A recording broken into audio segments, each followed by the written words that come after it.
What the heck is happening down south? Yeah, I want to talk about this story in Texas some more. This is crazy. And then I'm going to talk about our population problem. And it's not the problem we thought we'd have. And then I'm going to wrap it up with the Bank of England rate announcement. Let's start here. This is Terry Crews in the movie Idiocracy. It was intended to be a comedy. Apparently it's not. If you've never seen this film or you don't know what it's about, basically stupid people breed in the United States, leaving nothing but stupid people to vote. And those stupid people vote in stupid people. And that leads me to this insanity. Texas governor orders the arrest of delinquent Democrats who fled to block vote. I'm sure you've heard this by now. Governor Greg Abbott is trying to gerrymander the state to create 5 more Republican seats. It's corruption. Full stop, it's corruption. And Democrats in the state house have left. They said, we're not going to stick around for this. We're not going to allow you to have this corrupt vote. So they've gone to Illinois. So now, Speaker of the House, Dustin Burrows, issued warrants to compel members to return to the chamber. To ensure compliance, I ordered the Texas Department of Public Safety to locate, arrest, and return to the House chamber any members who have abandoned their duty to Texans.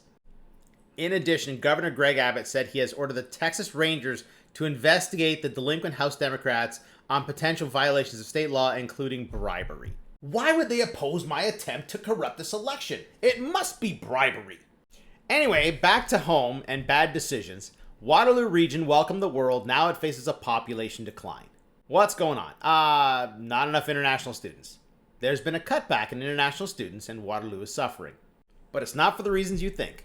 I often get into the discussion of whether Doug Ford is to blame for this or not, and I'm going to hold to the position that he is not to blame. Why? Because I have run projects with budgets. And you do what you can with the budget. You don't go out there corrupting the budget. Schools across this country, especially in the Waterloo region, took these budget shortfalls and decided to go corrupt and bring in more international students than we could handle. But it goes a step further than that. Those international students have been abused. See, the international students were sold a lie that if they go to Canada, become students, that's their pathway to citizenship. But it's not. And many were surprised to find out that it's not.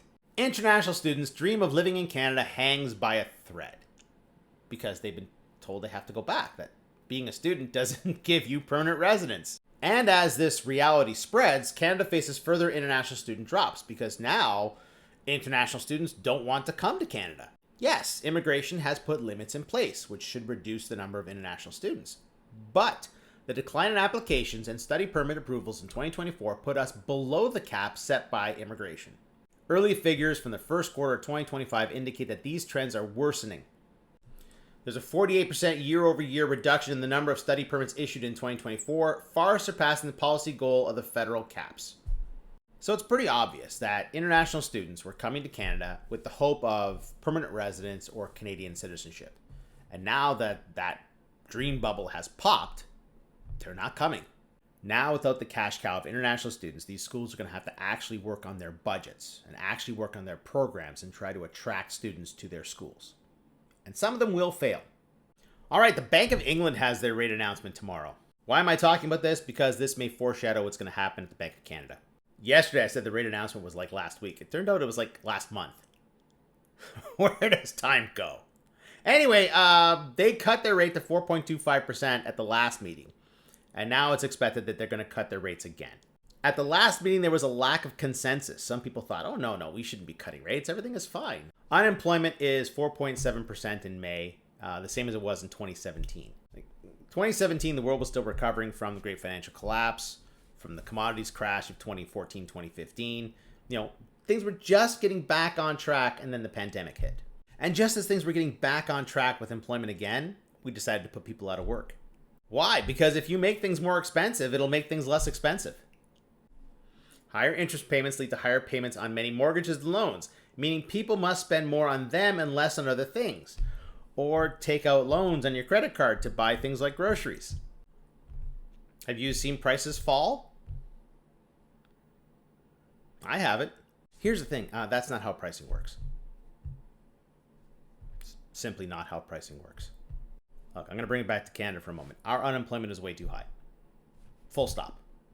Our unemployment levels should be down here, back to where they were pre-pandemic. We need to get people back to work. That's what we have to do. And the only way we're going to do that is to cut rates.